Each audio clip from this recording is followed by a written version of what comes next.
द्रविडं त्वमेव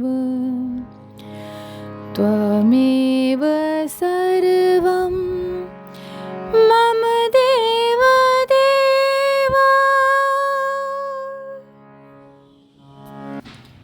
गर्ग संहिता के माधुर्य खंड का 14वां अध्याय।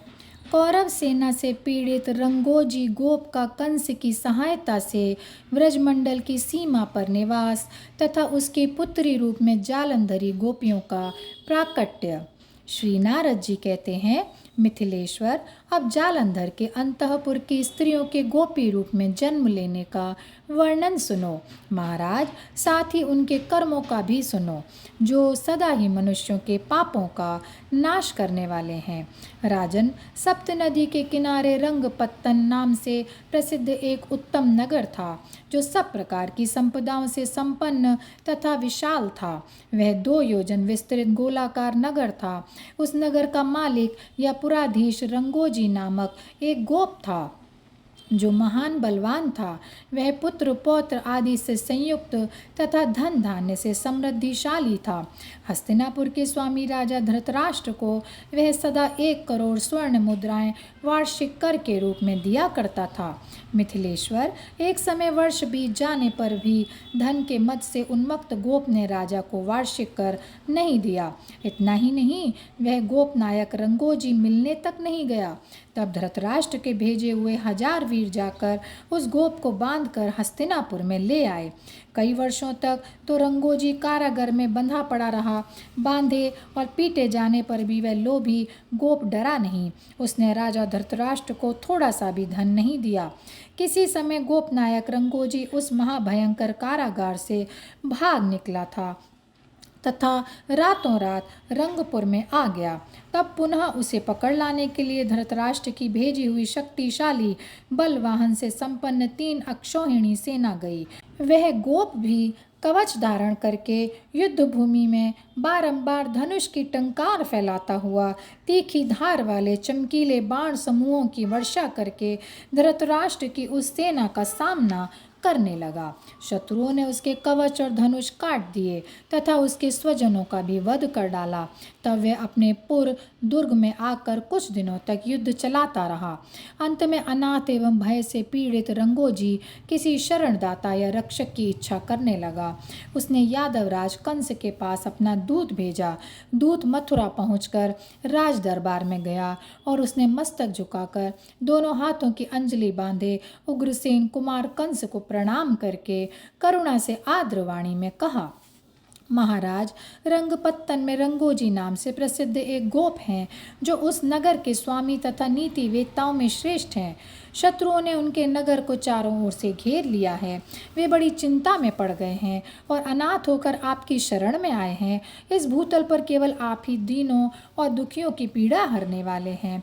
भौमासुर आदि वीर आपके गुण गाया करते हैं।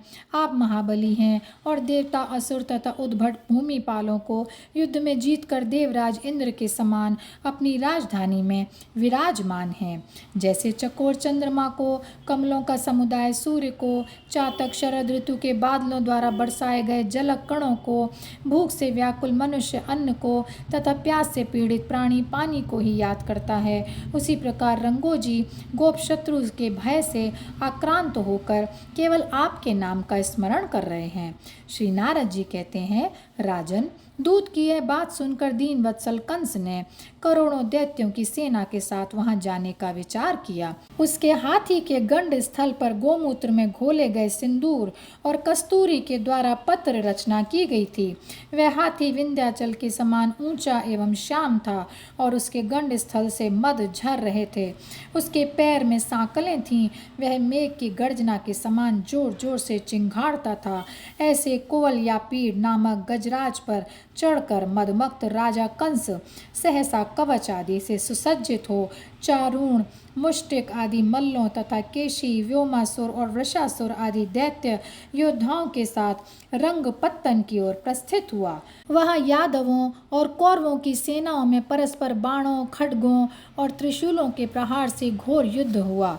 जब बाणों से सब ओर अंधकार सा छा गया, तब कंस एक विशाल गदा हाथ में लेकर कौरव सेना में उसी प्रकार घुसा जैसे वन में दावानल प्रविष्ट हुआ हो।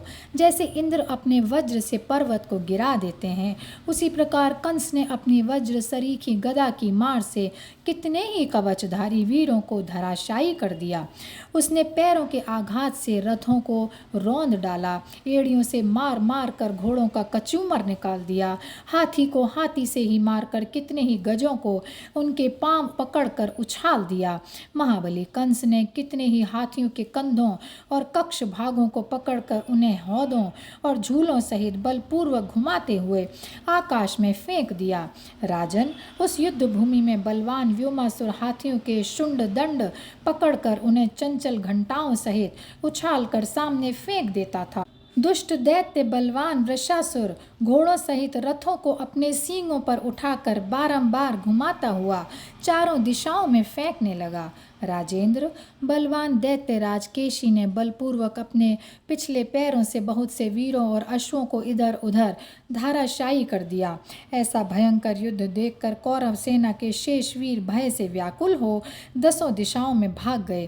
दैत्यराज वीर कंस विजय के उल्लास में नगारे बजवाता हुआ कुटुंब सहित रंगोजी गोप को अपने साथ ही मथुरा ले गया।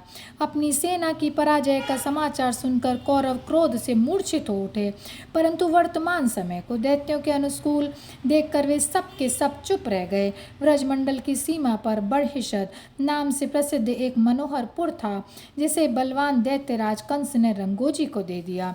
गोपनायक रंगोजी वहीं निवास करने लगा। श्रीहरि के वरदान से जालंधर के अंतःपुर की स्त्रियां उसी गोप की पत्नियों के गर्भ से उत्पन्न हुईं। रूप और यौवन से विभूषित वे गोप कन्याएं दूसरे दूसरे गोपजनों को ब्याह दी गईं, परंतु वे जार भाव से भगवान श्री कृष्ण के प्रति प्रगाढ़ प्रेम करने लगीं। वृंदावनेश्वर श्याम सुंदर ने चैत्र मास के महारास में उन सब के साथ पुण्यमय रमणीय वृंदावन के भीतर विहार किया। और यहीं पर यह अध्याय समाप्त होता है। जय श्री कृष्णा, जय श्री कृष्णा, जय श्री कृष्णा।